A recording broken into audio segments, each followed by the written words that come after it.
And you mean to say this bloke Biden isn't cognitively delinquent? Have a listen to this, the President of the United States of America. We have to do more than just build back better. We have to build back better. With regard to Russia, I know it concerns some of you, but I made very clear to Putin that we're not going to seek escalation.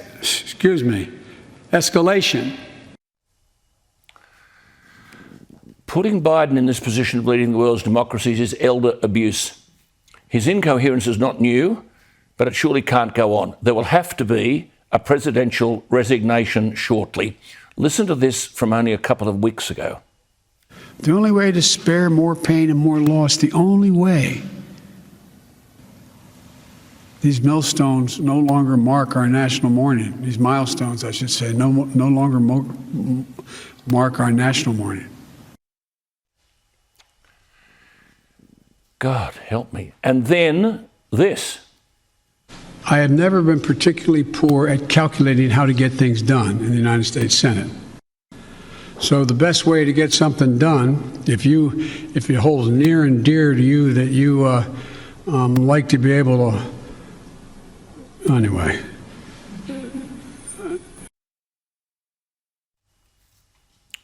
This is the leader of the free world. How can we believe any self-respecting world leader will take this bloke seriously? Can you imagine what it's like talking to him live? One wag had it right with a meme that was posted on social media that says it all. Hey, Sleepy Joe, I think it'd be less confusing if you just turned the teleprompter around and let us read it for ourselves. Look, it's easy to laugh. This is very, very serious. For example, today, the plight of migrants, the burden they have placed on US resources, which Trump was addressing, not a word. Not a word. But Biden waxed lyrical about the virtue of raising taxes. All these left-wing clots in the Democratic Party don't understand that if you raise taxes on corporations, then those corporations will move offshore and take American jobs with them. All this before we get to the wider issues of foreign policy.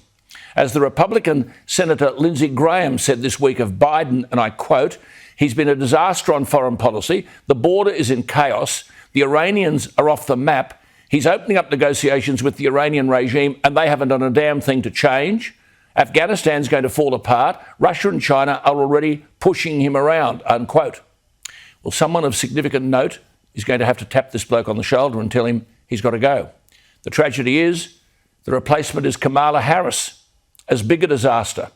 Her own party didn't want her in the runoff for the Democratic nomination. She received 2% of the vote. If we don't think the free world is in a mess, we are bad students of the current international situation.